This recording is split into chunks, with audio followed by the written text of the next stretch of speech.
ఎర్రచందనం కాదు పుష్ప, ఈ కర్రపై కన్నెయ్యాలి. ఆ వివరాలేంటో చూద్దాం. పుష్ప ఫ్రాంచైజీ చిత్రాలతో సుకుమార్ టీం ఎర్రచందనం స్మగ్లర్ల కంటే ఎక్కువ ఆర్జించారని కథనాలు వస్తున్నాయి. దాదాపు 1600 కోట్ల వసూలు అందుకున్నారంటే ఈ సొమ్ములో వాటాలు అందుకున్న అల్లు అర్జున్, సుకుమార్, మైత్రి మూవీ మేకర్స్ ప్రతిదీ అధికారికంగా గౌరవప్రదమైన అర్జనగా పరిగణించాలి. ఎర్రచందనం స్మగ్లింగ్ కథల్ని దర్శకుడు సుకుమార్ పక్తు కమర్షియల్ సినిమాగా మార్చి అర్జించడం నిజంగా కళా ప్రక్రియను కమర్షియలైజ్ చేసి అతడి సత్తాను ఆవిష్కరించింది. భారతదేశంలోని అత్యుత్తమ కమర్షియల్ దర్శకుల జాబితాలో అతడి పేరును నిలబెట్టాయి పుష్ప, పుష్ప 2. పుష్ప అంటే ఒక బ్రాండ్ అని సుకుమార్ బన్నీ నిరూపించారు. ఎర్రచందనం వ్యాపారం దేశ విదేశాల్లో ఎంత పెద్ద స్థాయిలో ఉందో సుకుమార్ బృందం అధ్యయనం తెరపై చూసిన వారికి విస్తుగొలిపింది. విదేశాల్లో చిత్తూరు ఫారెస్ట్ ఎర్రచందనంకి ఇంత డిమాండ్ ఉంటుందని, పెద్ద మనుషులు సిండికేట్ గా మారి విదేశాలకు ఎర్రచందనం తరలిస్తారని ఇంతకు ముందు వార్తల్లో చదివి మాత్రమే తెలుసుకున్నాం. కానీ పెద్ద తెరపై సుకుమార్ లైవ్ గా చూపించి ప్రేక్షకులను విస్మయంలో ముంచెత్తారు. ప్రస్తుతం సుకుమార్ పరిచయం చేసిన ఎర్రచందనం ఖరీదును మించి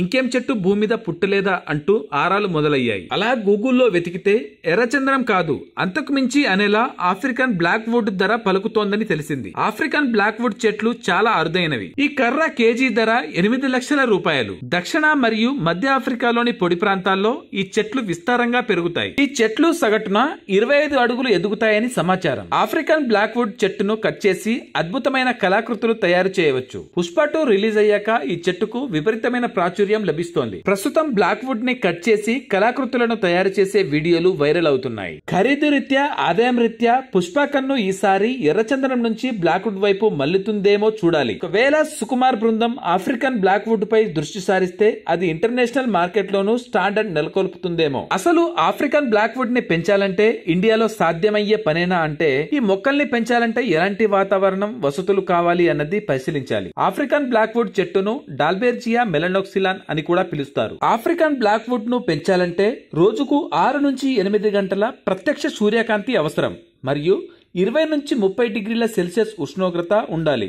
మితమైన తేమ, పొడి పరిస్థితులకు అనుకూలంగా ఉండాలి. 6 నుంచి 7 pH తో బాగా ఎండిపోయే ఇసుక లేదా లోమి నెల అయ్యుండాలి. నీరు పరిమితంగా సరిపోతుంది. నీరు త్రాగుటకు లేక మధ్య నెల దాదాపు పూర్తిగా ఎండిపోయేలా చేస్తుంది. 10-10-10 N/P/K నిష్పత్తిలో సమతుల్య ఎరువులు వాడాలి. తక్కువ సారవంత నెలలు సరిపోతాయి. మంచి డ్రైనేజీతో కొంచెం పెద్ద కుండలో ప్రతి 2-3 సంవత్సరాలకు ఒకసారి రిపోర్ట్ చేయాలి. ఆఫ్రికన్ బ్లాక్ వుడ్ పాక్షిక ఉష్ణమండల లోతట్టు ప్రాంతాలలో పరిస్థితులలో పెరుగుతుంది. ఈ చెట్లను ఆకురాల్చే అడవులలో, తీర ప్రాంత బుష్లాండ్ లో, చెట్లతో కూడిన గడ్డి భూములలో చూడవచ్చు. ఆఫ్రికన్ బ్లాక్ వుడ్ అనేక ఆఫ్రికన్ అడవులలో ఆర్థికంగా లాభాలివ్వడంలో ముఖ్యమైన చెట్టు. దీని కారణంగా ఈ చెట్టు అంతరించిపోయే వృక్షాల జాబితాలో చేరింది. ఆఫ్రికా సహా అనేక దేశాలు ఆఫ్రికన్ బ్లాక్ వుడ్ చెట్ల వ్యాపారం, కోతపై కఠినమైన నిబంధనలు విధించాయి. పొదుపులో భారత్ నెంబర్ 4. ముందు 3 ఏంటో తెలుసా? ఆ వివరాలేంటో చూద్దాం. సంపాదనలో కనీసం 30% పొదుపు చేస్తే భవిష్యత్తు బాగుంటుంది అనేది పెద్దల మాట. ఆర్థిక నిపుణుల మాట సైతం అదే. చాలా మంది రూపాయిలో 50 పైసలు పొదుపు చేయాలని అనుకుంటారు. కానీ 30 పైసల పొదుపుతో ప్రస్తుత జీవితం బాగుంటుంది, భవిష్యత్తు బాగుంటుంది అంటూ ఎంతో మంది ఆర్థిక విశ్లేషకులు చెబుతున్నారు. ఇండియాలో పొదుపు చేస్తున్న వారి సంఖ్య భారీగా ఉంది. ఇండియాలో మధ్యతరగతి వారు ఎక్కువ మంది ఉంటారు. వారిలో ఎక్కువ శాతం మంది ఏదో ఒక అవసరాల నిమిత్తం అన్నట్టు తమ సంపాదనలో ఎంతో కొంత శాతం ఖచ్చితంగా పొదుపు చేస్తారని తాజా సర్వేలో వెల్లడైంది. ప్రముఖ Indian bank, State Bank of India Ecowrap నివేదిక ప్రకారం భారతదేశం పొదుపు రేటు 30.2% ఉంది. ఇది ప్రపంచ సగటు 28.2 కంటే చాలా ఎక్కువ. డబ్బు పొదుపులో భారత్ ప్రపంచంలో 4వ స్థానంలో ఉంది. పేదవారు సైతం ఎంతో కొంత డబ్బును పొదుపు చేస్తున్నారు. 2 దశాబ్దాల ముందు వరకు సాంప్రదాయ పద్ధతిలో పొదుపు చేసేవారు. కానీ ఇప్పుడు ఇండియన్స్ లో ఎక్కువ శాతం మంది మ్యూచువల్ ఫండ్స్, ఇతర ప్లాన్స్ ద్వారా డబ్బు సేవ్ చేస్తున్నట్లుగా SBI తన సర్వేలో వెల్లడించింది. పొదుపులో భారత్ కంటే ముందు చైనా, ఇండోనేషియా, రష్యాలు ఉన్నాయి. చైనాకు చెందిన వారు ఏకంగా 46.6% పొదుపు చేస్తున్నారు. దాంతో చైనా పొదుపులో నెంబర్ 1 స్థానంలో ఉంది. అక్కడి వారిలో దాదాపు 75% మంది ఎంతో కొంత మొత్తంలో వివిధ రూపాల్లో పొదుపు చేస్తుంటారని వెల్లడైంది. ఆ తర్వాత స్థానంలో ఇండోనేషియా నిలిచింది. ఇండోనేషియాకు చెందిన వారు 38.1% పొదుపు చేస్తారని వెల్లడైంది. ఇండోనేషియాలోని వివిధ రూపాల్లో పొదుపు చేస్తారు. ఎక్కువ శాతం ప్రముఖ బ్యాంక్స్ లో, మ్యూచువల్ ఫండ్స్ లో పెట్టుబడి పెడుతున్నారని తెలిసింది. ఇక 3వ స్థానంలో రష్యా నిలిచింది. 31.7%తో రష్యా 3వ స్థానంలో ఉంది. సంపాదనలో ముందు స్థానాల్లో ఉండే అమెరికా పొదుపులో టాప్ లో లేకపోవడం విశేషం. అక్కడ జనాలు పొదుపుపై కంటే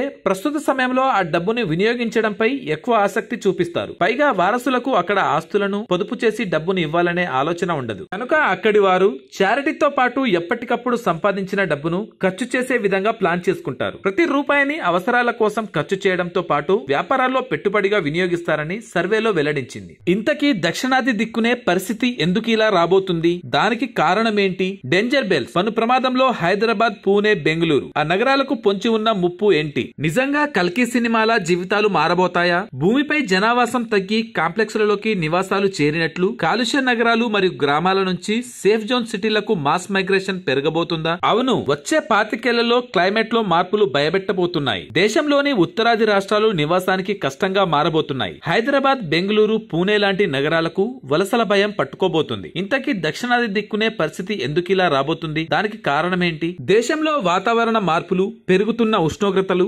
కాలుష్యం ఇవన్నీ పెను ప్రమాదానికి సంకేతాలుగా మారబోతున్నాయి. ఈ క్లైమేట్ చేంజెస్ ముదిరే కొద్దీ హైదరాబాద్, బెంగళూరు, పూణే వంటి నగరాలకు వలసలు కూడా భారీగా పెరిగే ప్రమాదం ఉందంటున్నారు. ఇప్పుడు ఇన్ఫోసిస్ వ్యవస్థాపకుడు నారాయణమూర్తి ఈ విషయాన్ని హెచ్చరించడంతో క్లైమేట్ చేంజ్, మాస్ మైగ్రేషన్ పై దేశవ్యాప్తంగా జోరుగా చర్చ జరుగుతోంది. మాస్ మైగ్రేషన్: దసరాకు సొంతుళ్లకు వెళ్తాం, సంక్రాంతికి ఊరు వెళ్లి సెలబ్రేషన్ చేసుకుని నగరం చేరుకుంటాం. ఇలానే ఫ్యూచర్ లో నగరాల నుంచి నగరాలకు మాస్ మైగ్రేషన్ జరగబోతుందంటున్నారు. అదేదో సిటీలను చూసి 4 రోజులు ఉండి రావడానికి కాదు, లైఫ్ ని రిస్క్ లో పెట్టడం ఎందుకని ప్రమాదకర వాతావరణ పరిస్థితులున్న నగరాల నుంచి సురక్షితంగా అనిపించే వాతావరణం ఉన్న నగరాల్లో జీవించేందుకు భారీగా వలసలు పెరుగుతాయంటున్నారు. రాబోయే 25 ఏళ్లలో గ్రామీణ ప్రాంతాలు నివాస యోగ్యతను కోల్పోతాయి. ఇప్పటికే మౌలిక వసతుల్లో లేమి, కాలుష్యం, వాతావరణ మార్పుల ప్రభావం నగరాలపై తీవ్రంగా ఉంది. ఈ 25 ఏళ్లలో దేశంలో వాతావరణ మార్పులు, కాలుష్యంతో ఉత్తరాదిన నగరాల నుంచి దక్షిణాది నగరాలకు భారీగా వలసలు ఉంటాయని అంటున్నారు. మరి దీన్ని ఎలా అరికట్టాలి? ప్రభుత్వాలు తీసుకోవాల్సిన చర్యలు ఏమిటి? పర్యావరణాన్ని గాలికి వదిలేస్తే విధ్వంసం తప్పదా? ఎవరు దీనికి బాధ్యులు? ఒక దేశం ఒక పన్ను పేరుతో తీసుకొచ్చిన జీఎస్టీ గురించి తెలిసిందే. వచ్చే వేళల్లో జీఎస్టీతో పన్నుల వాతలు తగ్గుతాయని భావిస్తే ఇప్పుడు ఏ చిన్న అవకాశం చిక్కినా పన్నుపోటుతో ప్రజల జేబులకు గాయాలవుతున్న దుస్థితి. రోజులు గడుస్తున్న కొద్దీ జీఎస్టీ ఆదాయం పెరుగుతున్నప్పటికీ పన్నుల జాబితాలోకి వస్తువులు, వస్తు సేవలు అంతకంతకు పెరగటమే కానీ తగ్గని పరిస్థితి. ఇదంతా ఒక ఎత్తు అయితే డిజిటలైజేషన్ లో భాగంగా ఆన్లైన్ పేమెంట్ల వైపే ప్రజలు మొగ్గు చూస్తున్న పరిస్థితి. ఇంట్లో నుంచి అడుగు బయట పెట్టే వేళల్లో చేతిలో పర్సుందా అని చెక్ చేసుకునే రోజులు పోవటం, చేతిలోని స్మార్ట్ ఫోన్ల పుణ్యమా అని జేబులో పర్సు కానీ డబ్బులు కానీ క్యారీ చేయాల్సిన అవసరం లేదు. ఇదంతా ఎందుకంటే ఆన్లైన్ లో పే చేయడం ఎంత ఎక్కువన్నది ఇట్టే అర్థం కావటానికి. తాజాగా జీఎస్టీ నోటీసుకు ఒక పానీపూరి వ్యక్తికి వచ్చిన జీఎస్టీ నోటీసు ఇప్పుడు ఆసక్తికరంగా మారింది. దీనికి కారణం సదరు పానీపూరి బండి అతను ఏడాదికి 40 లక్షల వార్షిక ఆదాయాన్ని పొందుతున్నట్లు గుర్తించారు. వెంటనే సదరు పానీపూరి వ్యక్తికి నోటీసులు జారీ చేశారు. దీనిలో అతడు ఆన్లైన్ ద్వారా వార్షిక ఆదాయాన్ని 40 లక్షలుగా గుర్తించారు. ఇంత భారీ మొత్తం ఒక పానీపూరి షాపు యజమాని బ్యాంకు ఖాతాకు రావడంతో ఫోకస్ పెట్టారు. అతడికి పంపిన నోటీసుల్లో ఫోన్ పే, రేజర్ పే రికార్డుల ద్వారా పరిమితికి మంచి యూపీఐ చెల్లింపులు స్వీకరించిన నేపథ్యంలో అతడికి నోటీసులు ఇచ్చినట్లుగా పేర్కొన్నారు. ఇంతకు సదరు పానీపూరి షాపు ఎక్కడ ఉందన్నది చూస్తే చెన్నైలో ఉంది. 2021-22 మొదలు వరుసగా 3 ఏళ్లు సదరు పానీపూరి బండి అందుకున్న మొత్తం చెల్లింపులు 40,11,019 రూపాయలుగా జీఎస్టీ అధికారులు పేర్కొన్నారు. అంతేకాదు జీఎస్టీ చట్టం ప్రకారం సదరు పానీపూరి వ్యాపారి నమోదు కాలేదని తెలిపారు. ఒక ఆర్థిక సంవత్సరంలో 20 లక్షల మొత్తం టర్నోవర్ కలిగిన వారంతా నిబంధనల ప్రకారం జీఎస్టీ చట్టం ప్రకారం పేరు నమోదు చేసుకోవాలి. కానీ అలాంటిదేమీ లేకపోవడంతో సదరు పానీపూరి బండి యజమానికి నోటీసులు జారీ చేశారు. జీఎస్టీ రిజిస్ట్రేషన్ లేకుండా వ్యాపారం చేయడం నేరం. దీంతో 10,000 రూపాయల ఫైన్ వేయడం గమనార్హం. Thanks for watching.